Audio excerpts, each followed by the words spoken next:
اب تقریر و خطابت کے میدان کی طرف رجوع ہوتے ہیں۔ ہمارے یہاں ماشاءاللہ بڑے بڑے علماء کرام ملک کے مشہور و معروف تشریف فرما ہیں، جیسا کہ آپ حضرات اشتہار میں ان کا نام دیکھ چکے ہیں۔ لیکن میں آپ کو بتاؤں، آج ہمارے درمیان ایک ایسی عظیم شخصیت موجود ہے جو خانوادہ مدنی کا چشم و چراغ ہے، جو ایک عظیم نسبت کا حامل ہے، جو نواسہ شیخ الاسلام حضرت حسین احمد مدنی رحمت اللہ علیہ ہیں۔ وہ نسبت ہی ہمارے لیے کافی ہے۔ میرے بھائیوں، آج وہ خانوادے کا ایک عظیم شخصیت ہمارے درمیان موجود ہے۔ یہ اللہ کا فضل ہے کہ حضرت مولانا یوسف صاحب اور حافظ سلمان صاحب کی حقیر دعوت پر حضرت تشریف لائے ہیں۔ یہ حضرت کا ہم سب شکر گزار ہیں کہ ہم سب کے حقیر دعوت پر آپ ہمارے قریہ میں اس چھوٹی سی بستی میں تشریف لائے، یہ ہم سب کی خوش نصیبی ہے۔ تو آئیے میں آپ حضرات کے سامنے اس عظیم شخصیت کو روبرو کرنے جا رہا ہوں۔ آپ حضرات دل جمعی کے ساتھ پرسکون بیٹھیں اور حضرت کے بیان کو دل کے کانوں سے سنیں اور اسے قبول کریں، انشاءاللہ بڑا فائدہ ہوگا۔ ابھی تک جو حضرات ادھر ادھر ٹہل رہے ہیں، جو اپنے گھروں میں بیٹھے ہوئے ہیں، ان سے میں درخواست کرتا ہوں کہ جلسہ گاہ میں تشریف لائیں۔ میں اس عظیم شخصیت کو دعوت دینے جا رہا ہوں جو ایک عظیم نسبت کے حامل ہیں، حضرت مولانا سعد احمد مدنی صاحب دامت برکاتہم العالیہ، جو مظفر نگر سے تشریف لائے ہوئے ہیں۔ حضرت کو میں کہنا چاہتا ہوں کہ محمد کا دیوانہ کم بولتا ہے، مگر بات سب محترم بولتا ہے۔ محمد کا دیوانہ کم بولتا ہے مگر بات سب محترم بولتا ہے۔ چلے آؤ جنت کا راستہ یہی ہے، محمد کا نقش قدم بولتا ہے۔ آئیے اس عظیم شخصیت کو ہم سب سنیں اور دل کے کانوں سے سنیں، ایک جب دل جمعی کے ساتھ اور مطمئن ہو کر بیٹھیں، انشاءاللہ بڑا فائدہ ہوگا۔ الحمد لله رب العالمين، والصلاة والسلام على سيد الأنبياء والمرسلين محمد بن عبد الله وعلى آله وأصحابه أجمعين، أما بعد.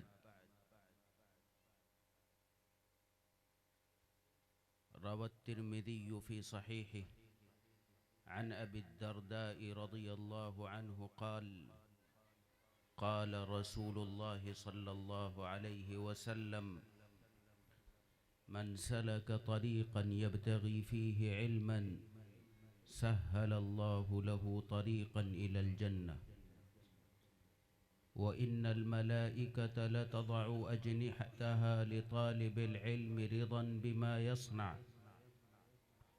وإن العالم ليستغفر له من في السماوات ومن في الأرض، حتى الحيتان في جوف الماء، وفضل العالم على العابد كفضل القمر على سائر الكواكب، وإن العلماء ورثة الأنبياء، وإن الأنبياء لم يورثوا دينارا ولا درهما، إنما ورثوا العلم، فمن أخذه أخذ بحظ وافر، أو كما قال عليه الصلاة والسلام.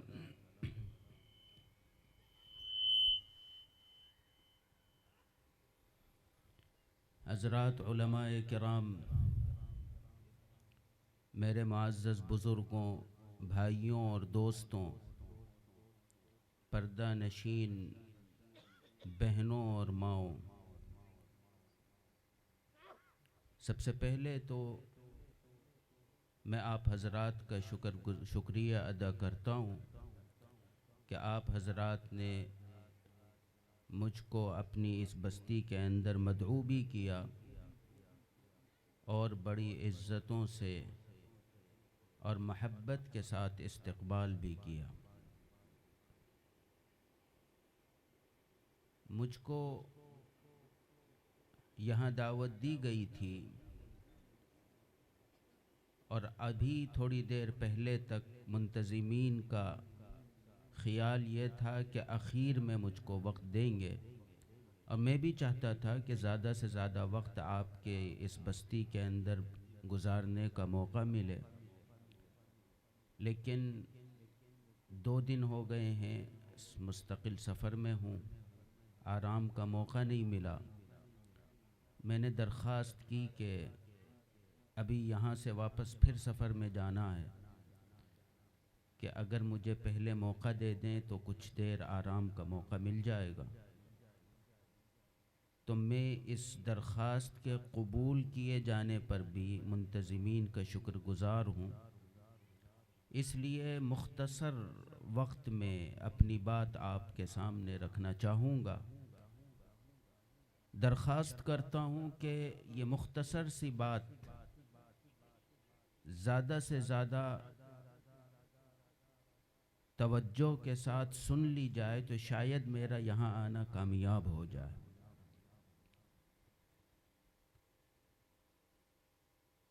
آج ہم یہاں جو جمع ہوئے ہیں ایک ادارے کی نسبت پر جمع ہوئے ہیں، سنگ بنیاد رکھا گیا ہے۔ آج صبح بھی ایک ادارے کے اندر ذمہ داران سے گفتگو کرنے کا موقع ملا بنارس میں، وہاں بھی کچھ ذمہ داریوں کے اوپر میں نے روشنی ڈالی تھی۔ آج آپ کی اس بستی کے اندر ادارے کی نسبت پر ہم جمع ہوئے ہیں، تو اس کے سلسلے میں کچھ ذمہ داریاں ہمیں محسوس کرنی چاہیے اور سمجھنی چاہیے۔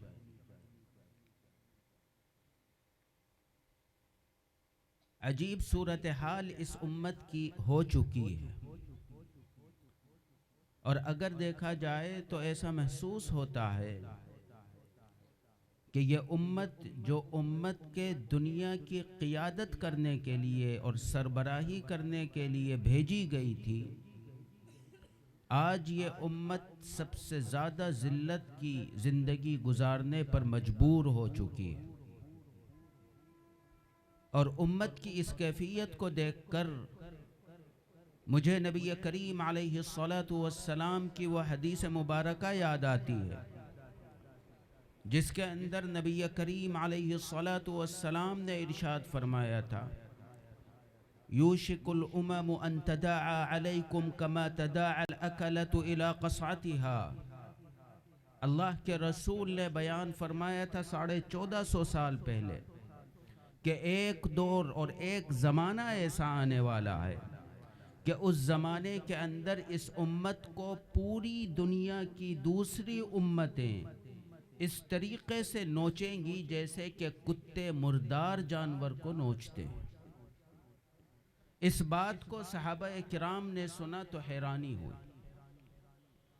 حدیث یہ کہتی ہے، انہوں نے فوراً سوال کیا، قال قائل او من قلت نحن یومئذ یا رسول اللہ۔ اسی وقت ایک صحابی نے سوال کیا کہ اے اللہ کے رسول، کیا اس دن ہم دنیا میں بہت تھوڑے سے رہ جائیں گے، تعداد میں بہت کم ہوں گے، کمزور ہوں گے کہ دنیا کی دوسری اقوام ہمیں اس طریقے سے پریشان کریں گی؟ نبی کریم علیہ الصلاۃ والسلام نے جواب دیتے ہوئے ارشاد فرمایا، کلا بل انتم یومئذ کثیر ولکنکم غثاء کغثاء السیل۔ اللہ کے رسول نے فرمایا، نہیں، اس دن تم دنیا کے اندر بھرے ہوں گے، بہت زیادہ ہوں گے، اور مثال دیتے ہوئے ارشاد فرمایا، ایسے ہوں گے جیسے کہ سمندر کے جھاگ ہوا کرتے، کغثاء السیل، یہ حدیث کے الفاظ ہے، سمندر کے جھاگ سے تشبیہ دی ہے۔ اور سمندر کے جھاگ سے تشبیہ کیوں دی ہے، اس پر غور فرمائیے، حدیث کے الفاظوں کو دیکھیے۔ اللہ کے رسول نے فرمایا تھا سمندر کے جھاگ کی طرح ہوں گے علیہ الصلاۃ والسلام۔ اس کے اندر 2 چیزوں کی طرف اشارہ کرنا مقصود تھا۔ ایک تو کثرت بتانی مقصود تھی کہ سمندر کے جھاگ اتنے زیادہ ہوتے ہیں کہ ان کی کثرت کا اندازہ کرنا مشکل ہوتا ہے. یہ تو ہے کثرت اس کی. لیکن دوسرا اس چیز کی طرف اشارہ ہے کہ سمندر کے جھاگ جیسے بے وزن ہوتے ہیں کہ ہوا جہاں چاہتی ہے اڑا لے جاتی ہے، ایسے ہی تم بھی کثیر تو ہوں گے، بھرے تو ہوں گے، لیکن بے وزن ہوں گے. تمہارے اندر کوئی وزن نہیں رہ گیا ہوگا. پھر آگے اللہ کے رسول نے اس کیفیت کی دو وجوہات بیان کی.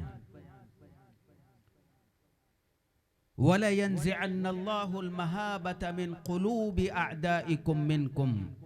کیونکہ میری عادت یہ ہے کہ میں بڑی صاف اور حقیقت بیان کرنے والی گفتگو کیا کرتا ہوں بغیر کسی لاگ لپیٹ کے. لہٰذا میں بالکل ڈائریکٹ وے میں جو باتیں جس طریقے سے قرآن اور حدیث کے اندر آئی ہیں ویسے ہی آپ کے سامنے رکھ دوں گا. اللہ کے رسول نے ارشاد فرماتے ہوئے دو وجوہات بیان کی امت کی اس حالت کی.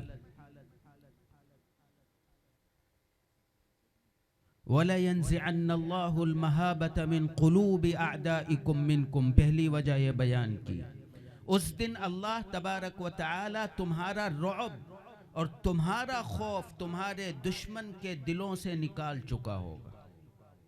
پہلی وجہ. وَلَيَنزِعَنَّ اللَّهُ الْمَهَابَةَ مِنْ قُلُوبِ أَعْدَائِكُمْ مِنْكُمْ. اس دن تمہارے دشمنوں کے دلوں سے تمہارا خوف نکل چکا ہوگا. آپ غور فرمائیے پچھلے 30 اور 40 سال کی رودات دیکھیے. اب سے 30 سال اور 40 سال پہلے کیا ہوا کرتا تھا؟ کہیں مسلمانوں کے چند گھر ہوتے تو دوسرے لوگ ان سے خوف کھایا کرتے تھے. آج معاملہ الٹا ہے. دوسری وجہ اللہ کے رسول نے فرمائی تھی وَلَيَقْذِفَنَّ فِي قُلُوبِكُمُ الْوَهْنَ. تمہارے دلوں کے اندر وہن گھر کر چکا ہوگا. قال قائل وما الوهن یا رسول اللہ. ایک دم ایک صحابی نے پوچھا یہ وہن کیا ہوتا ہے اللہ کے رسول؟ قال حب الدنیا وکراہیت الموت. اللہ کے رسول نے فرمایا تھا کہ یہ وہن جس کے بارے میں تم مجھ سے سوال کر رہے ہو اور جس کو میں نے کہا ہے کہ یہ وہن تمہارے دلوں کے اندر گھر کر چکا ہوگا، تو یہ جو وہن ہے جس کے بارے میں تم نے سوال کیا ہے وہ ہے دنیا کی محبت اور موت کی نفرت تمہارے دلوں کے اندر گھر کر چکی ہوگی. لہٰذا دو وجوہات بیان کی اس ذلت کی. پہلی وجہ غیر کی کیفیت کیا ہوگی؟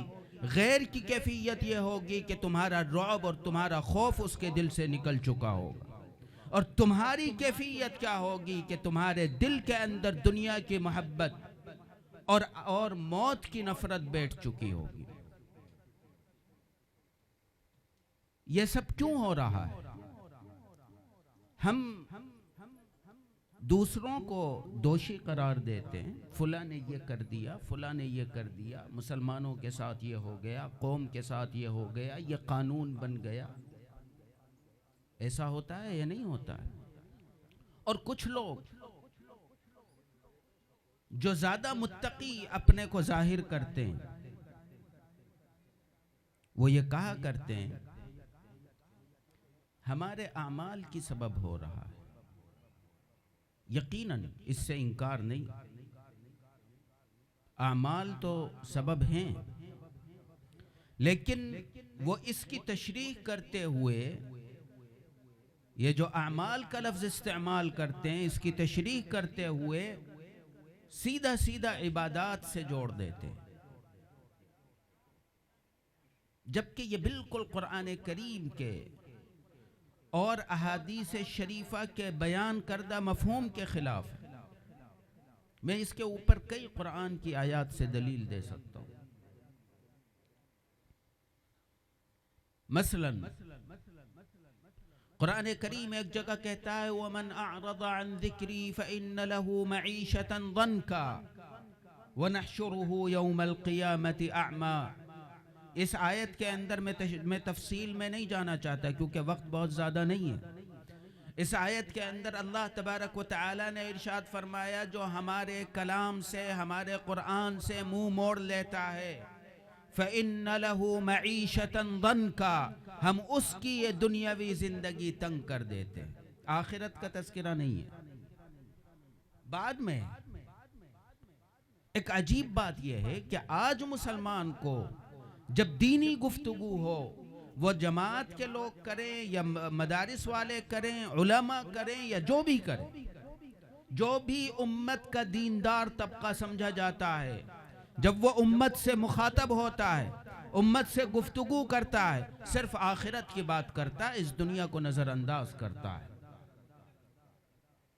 جبکہ قرآن کریم نے ہر معاملے میں اس دنیا کو پہلے رکھا ہے، آخرت کو دوسرے نمبر پر رکھا ہے، اور سچائی بھی یہی ہے، اس لیے کہ آخرت کا دار و مدار اس دنیاوی زندگی پر ہے، آپ اس کو نظر انداز کر ہی نہیں سکتے، اس لیے کہ اس کا فیصلہ اس دنیاوی زندگی پر ہی ہونا ہے۔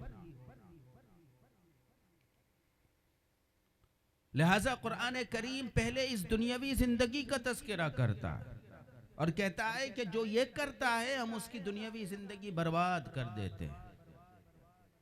فَإِنَّ لَهُ مَعِيشَةً ضَنْكَ،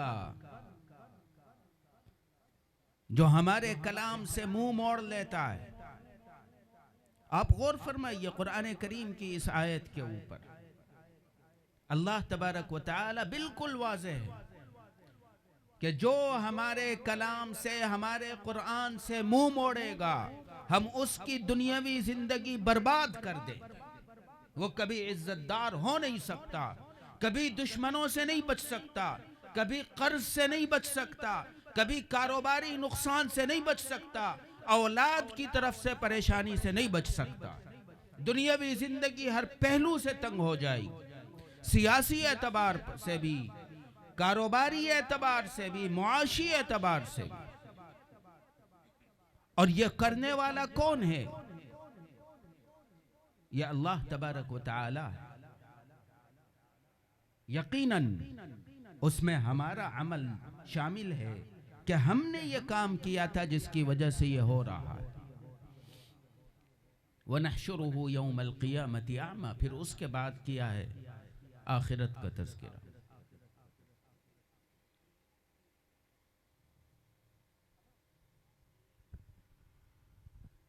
لہٰذا میں یہ کہہ رہا تھا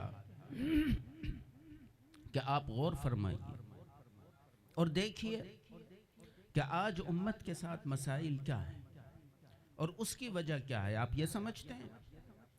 یاد رکھیے گا، میں بڑی ذمہ داری سے ایک بات کہہ رہا ہوں، علماء اور اکابرین یہاں موجود ہیں، لیکن سچائی سے منہ نہیں موڑا جا سکتا ہے۔ میں بڑی ذمہ داری سے ایک بات کہہ رہا ہوں، آج بڑوں کی طرف سے یہ کہا جا رہا ہے کہ اگر آپ کو دنیا کے اندر عزت دار بننا ہے تو علم حاصل کرنا ہوگا۔ کہا جا رہا ہے، نہیں کہا جا رہا ہے؟ ہر پلیٹ فارم سے اس امت کو یہ میسج دیا جا رہا ہے کہ آپ کو علم حاصل کرنا ہوگا، بغیر علم حاصل کیے آپ اس دنیا کے اندر عزت دار نہیں ہو سکتے۔ یقیناً یہ بات درست ہے، لیکن اس میں ایک چیز کا اور اضافہ کریے۔ جب تک وہ اضافہ نہیں کریں گے یہ علم آپ کے لیے مفید نہیں بن سکتا ہے۔ وہ چیز کیا ہے؟ وہ چیز یہ ہے کہ آپ کو اپنی زندگی کے لیے ایک ہدف متعین کرنا ہوگا، ایم بنانا ہوگا کہ مجھ کو اپنی اولاد کے ساتھ اس طریقے سے محنت کرنی ہے اور اس محنت کے نتائج اس شکل میں مجھے دیکھنے۔ میں اس کی ایک مثال دیتا ہوں۔ آج ہو کیا رہا ہے، جو ماں باپ کچھ سمجھدار ہیں،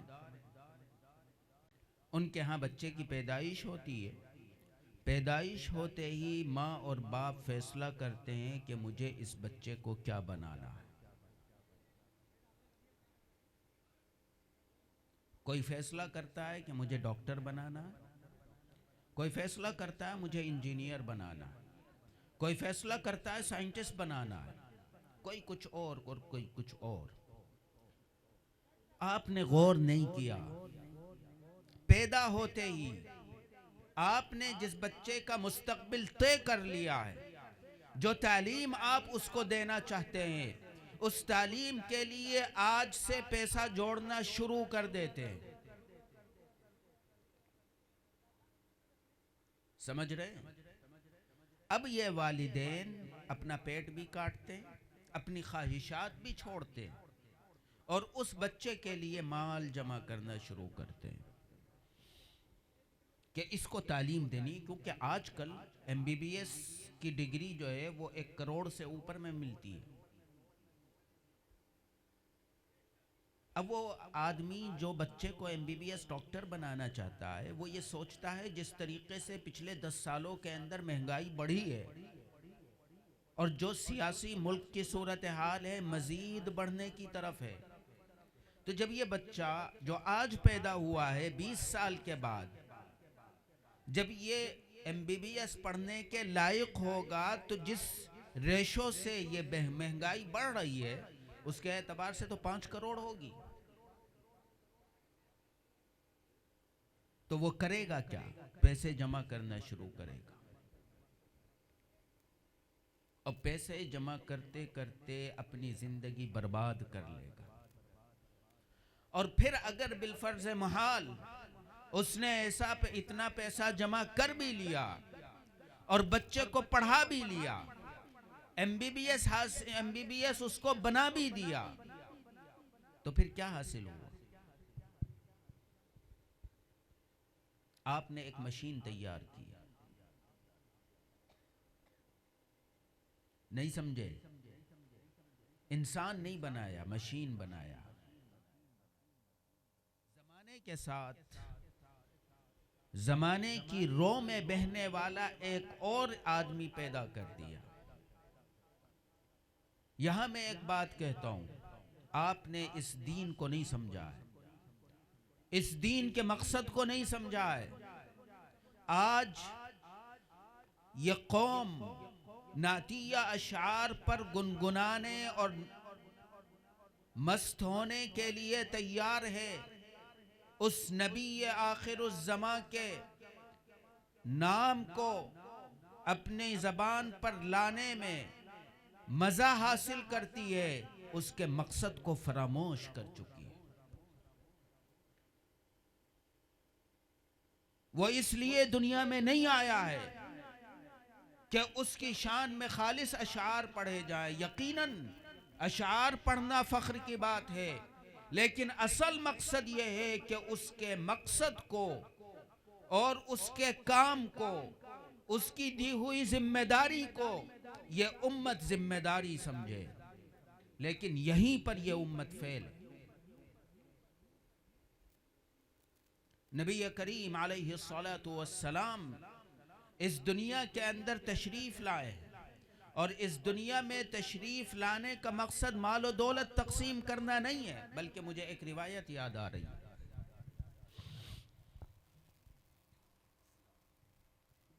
آج یہ امت جو اس نبی آخر الزمان علیہ السلام کی نام لیوا ہے اور ان سے نسبت کا بڑا فخر اپنے دلوں کے اندر چھپا کر رکھتی ہے، وہی نبی آخر الزمان ایک ارشاد فرماتے ہیں حضرات صحابہ رضوان اللہ علیہم اجمعین کے سامنے، فرماتے ہیں من كانت الآخرة همه جعل الله غنى في قلبه وجمع له شمله وأتته الدنيا وهي راغمة، ومن كانت الدنيا همه جعل الله الفقر بين عينيه وفرق عليه شمله ولم يأته الدنيا إلا ما قدر له، او كما قال علیہ الصلاة والسلام۔ اس حدیث کے 2 حصے، پہلا حصہ میں اس کو بعد میں بیان کروں گا، پہلے دوسرے حصے کو آپ کے سامنے رکھتا ہوں۔ اللہ کے رسول ارشاد فرماتے ہیں من کانت الدنیا ہمہ، جس آدمی نے اس دنیا کو اپنی زندگی کا مقصد بنایا، جعل اللہ الفقر بین عینیہ، اللہ تبارک و تعالی اس کی دونوں آنکھوں کے درمیان محتاجگی کو ڈال دیتا ہے۔ محتاجگی کو آنکھوں کے درمیان اللہ کے رسول فرما رہے۔ آنکھوں کے درمیان کا مطلب کیا ہے؟ مطلب یہ ہے کہ جو چیز بھی دیکھے گا اس کی خواہش و تمنا کرے گا، جو چیز بھی اعلیٰ اس کی نظر سمجھے گی اس کو حاصل کرنا چاہے گا۔ محتاجگی اللہ کے رسول نے بیان فرمایا، جعل اللہ الفقر بین عینیہ، فقر اور محتاجگی کو اللہ تبارک و تعالی اس کی آنکھوں کے درمیان ڈال دیتا ہے۔ فقر کس کو کہتے ہیں؟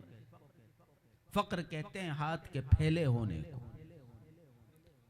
آپ آج یہ سمجھتے ہیں ہندوستان کے مالدار ترین لوگوں کے اندر اڈانی اور امبانی ہیں، آپ انہیں مالدار سمجھتے ہیں جبکہ وہ سب سے بڑے محتاج ہیں۔ ان کے ہاتھ ہمیشہ ایسے رہتے ہیں، کبھی حکومتوں کے سامنے، کبھی بینکوں کے سامنے، کبھی اپنے قرض معاف کرا رہے ہیں، لہٰذا وہ محتاج ہے۔ اسی کو اللہ کے رسول بیان فرما رہے ہیں، وہ مالدار نہیں ہیں۔ جعل اللہ الفقر بین عینیہ وفرق علیہ شمل، افکار بھی منتشر رہتے ہیں، ایک چیز پر جمتے ہی نہیں ہیں۔ اور پھر آگے فرمایا ان سب جتن کے باوجود بڑے میرے موجود ہیں۔ میں زیادہ وقت نہیں لینا چاہتا، میں نے جیسے آپ سے کہا تھا کہ مجھے جانا بھی ہے اور 2 دن سے سفر میں ہوں، تھکن بھی ہے، اور حضرت بھی اب تشریف لے آئے ہیں، جسارت ہے ان کے سامنے بات کرنا۔ لہٰذا یہ حدیث جو ہے اس میں اللہ کے رسول اخیر میں فرماتے ہیں وَلَمْ يَأْتِهِ الدُّنْيَا إِلَّا مَا قُدِّرَ لَهُ، ان تمام چیزوں کے باوجود، ان تمام جتنوں کے باوجود حاصل کیا ہوتا ہے؟ حاصل وہی ہوتا ہے جو اس کے مقدر میں اللہ نے لکھ دیا تھا، اس سے کچھ زائد نہیں ملتا۔ یہاں میں اکثر حضرت امام غزالی علیہ الرحمہ کی تقسیم بھی بیان کر دیتا ہوں۔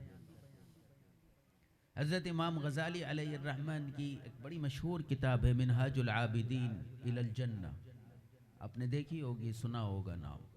اس کتاب کے اندر حضرت رزق کی اقسام بیان فرما رہے ہیں کہ رزق کی 4 قسمیں ہوتی۔ پہلی قسم رزق مضمون، دوسری رزق مقسوم، تیسری رزق مملوک اور چوتھی رزق موعود۔ علماء بیٹھے ہیں، لہٰذا وہ یہ فرماتے ہیں کہ پہلی تینوں قسمیں رزق مضمون، رزق مقسوم، رزق مملوک، ارے جو اللہ نے آپ کو دے دیا دنیا کے اندر، کون سی چیز، چاول کا کون سا دانہ دنیا کے کس خطے میں پیدا ہوا، لیکن وہ قسمت میں آپ کے لکھ دیا گیا، پیدا ہوا تھا وہ پنجاب میں، اور آپ یہاں مشرقی یوپی میں بیٹھ کر کھا رہے ہیں۔ تو یہ تقسیم کس کی ہے؟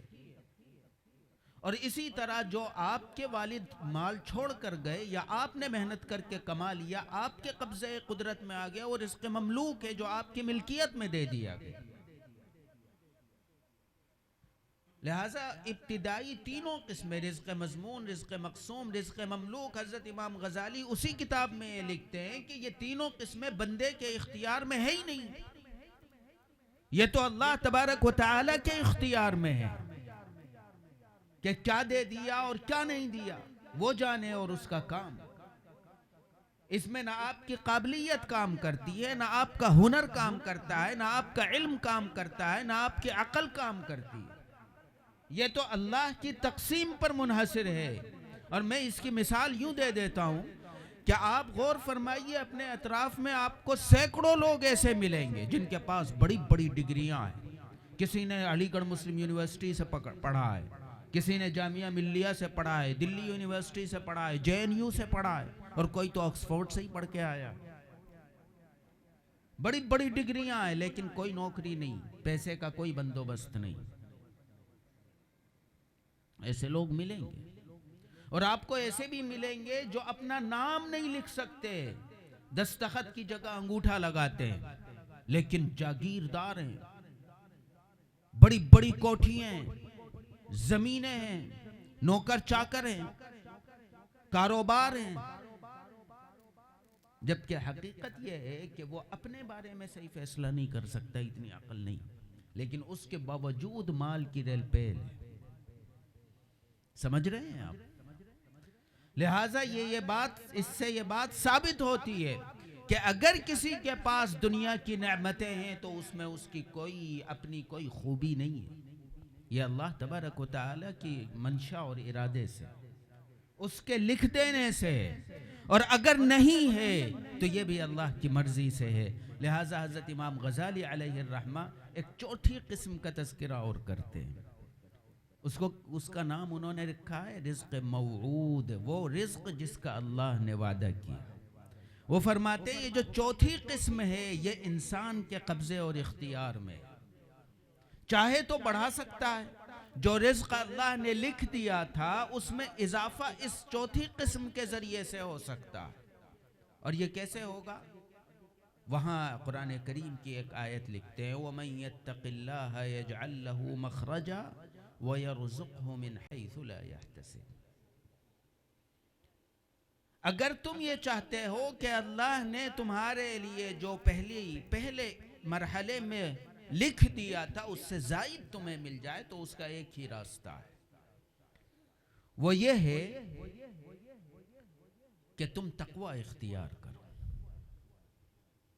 اللہ نے کہا کہ جو آدمی تقوی اختیار کرتا ہے اس کے ساتھ ہم دو کام کرتے ہیں۔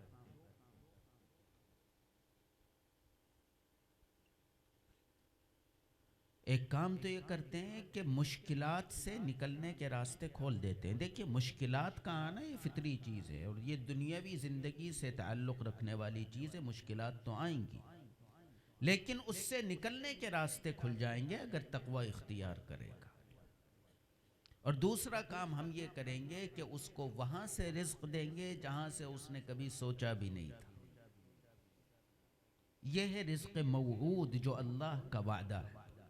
لہٰذا اس حدیث میں نبی کریم علیہ السلام یہ بیان فرماتے ہیں کہ جو آدمی دنیا کو اپنی زندگی کا مقصد بناتا ہے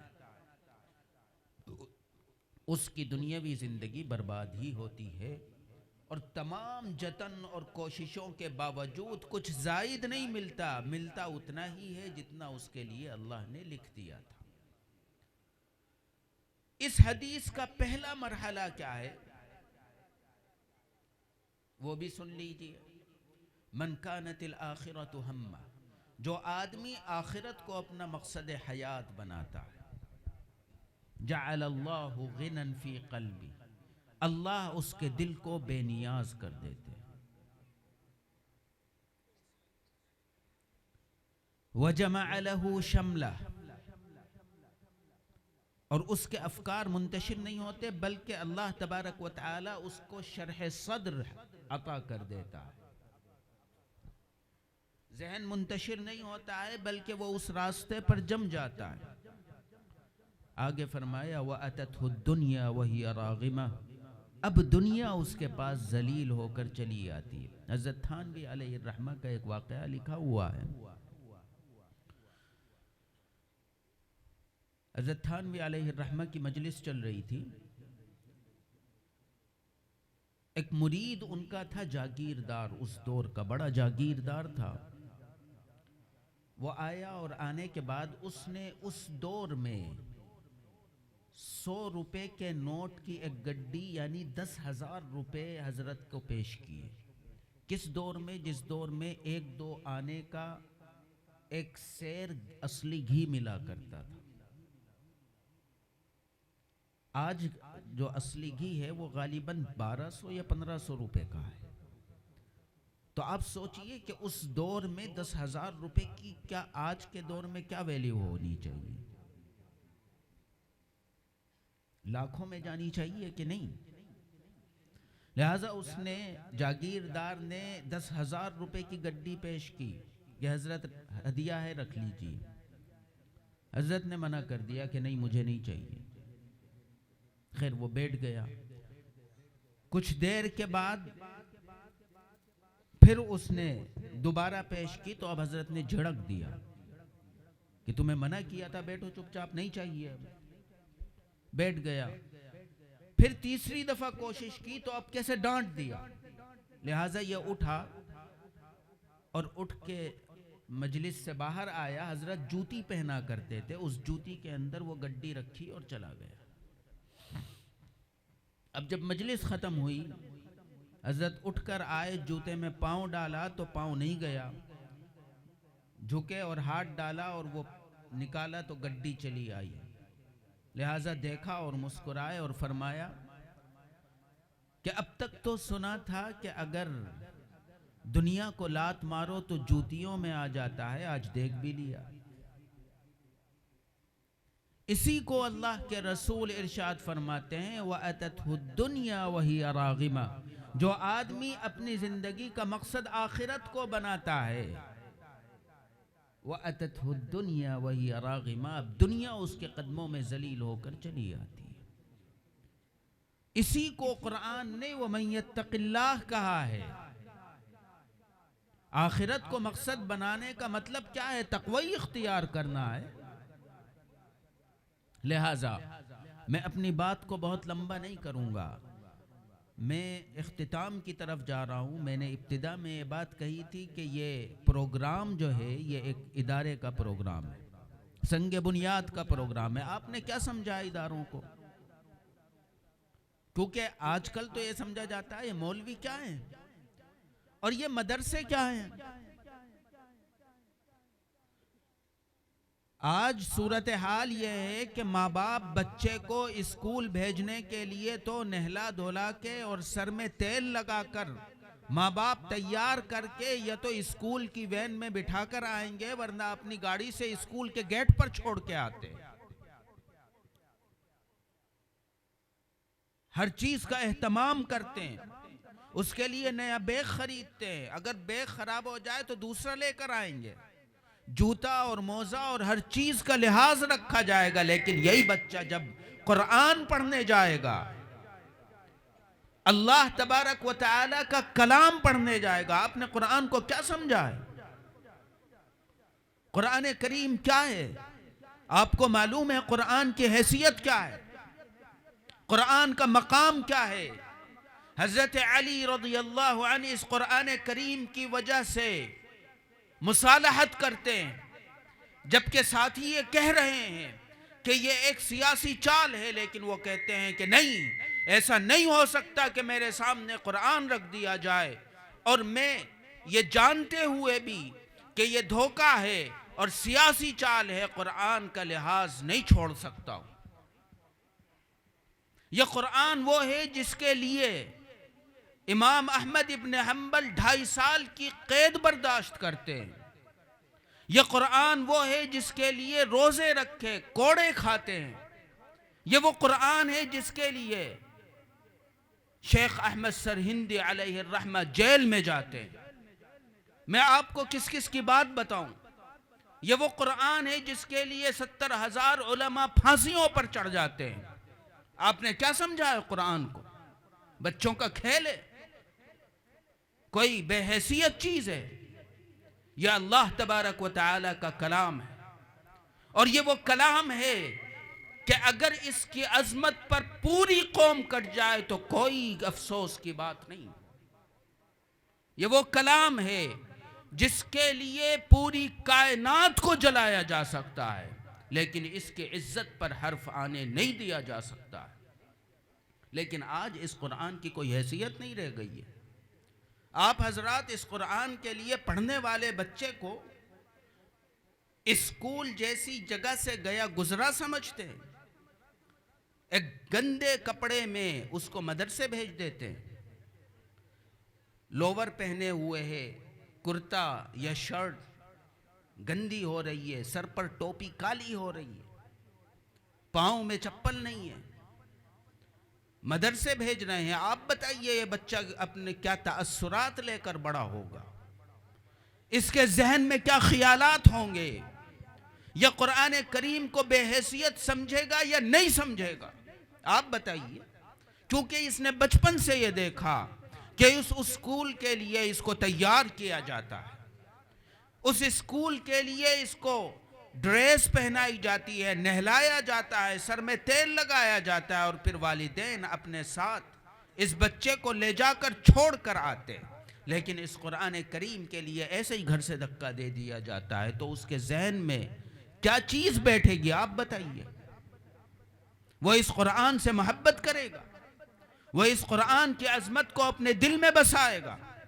کبھی نہیں بسائے گا. اور اس کے ذمہ دار آپ ہیں. آپ، یہ بچہ نہیں ہے. آپ قصوروار ہیں. آپ سے اللہ تبارک و تعالی اس کا حساب لے گا کہ تم نے میرے اس کلام کے لیے، میرے اس قرآن کے لیے تم نے اپنے بچے کو تیار نہیں کیا. اس کے قصوروار تم ہو. تم نے میرے قرآن کی تعلیم والے ادارے کے ساتھ تعاون نہیں کیا.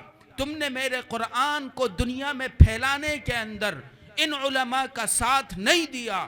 تم ذمہ دار ہو، یہ علماء ذمہ دار نہیں ہیں. اور قیامت کے دن ضرور بالضرور اللہ تبارک و تعالیٰ کو ان سوالوں کے جواب دینے پڑیں گے. آپ نے اس کو آسان بات سمجھا. آپ نے سمجھا ہے کہ کچھ نہیں، یہ دنیا ختم ہو جائے گی، موت آ جائے گی، دیکھیں گے موت کے بعد کیا ہوگا. آج تو مسلمان اس قسم کی باتیں کرنے لگا ہے. دیکھا جائے گا. آپ کو معلوم ہے دیکھا جائے گا کا کیا مطلب ہے؟ یعنی آپ کا ایمان نہیں ہے،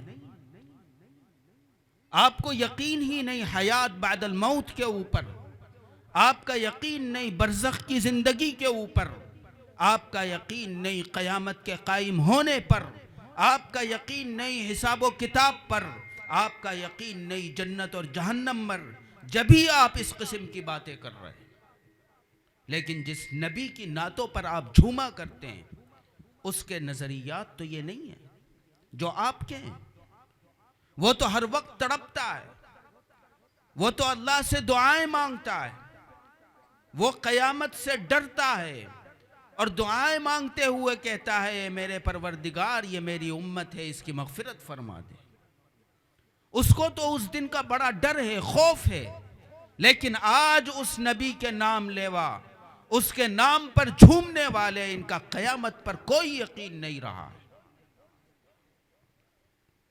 لہذا میں بات کو بہت لمبا نہیں کرنا چاہتا.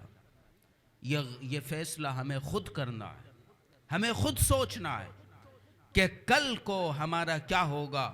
اور کم سے کم اتنا ضرور سوچ لیجئے کہ آنے والی ہماری یہ اولادیں، یہ نسل، کیا مسلمان باقی رہ پائیں گی یا نہیں رہ پائیں گی؟ اور اگر یہ مسلمان باقی نہیں رہ پائیں گی تو اس کے ذمہ دار آپ اور ہم ہیں. لہٰذا ہمیں ان کے ایمان کے تحفظ کی فکر کرنی ہے.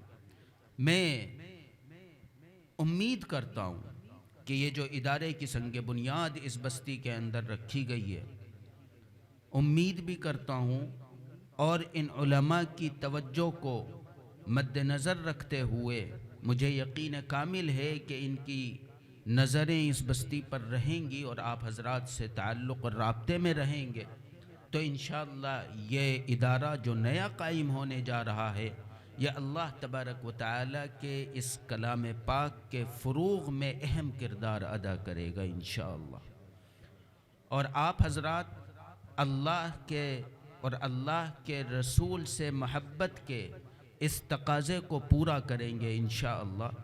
اور اللہ تبارک و تعالی اور اس کے محبوب سے اس محبت کو اپنے بچوں کو ان اداروں میں بھیج کر اور اس کے علم سے مناسبت پیدا کرنے کے کام سے آپ ثابت کریں گے.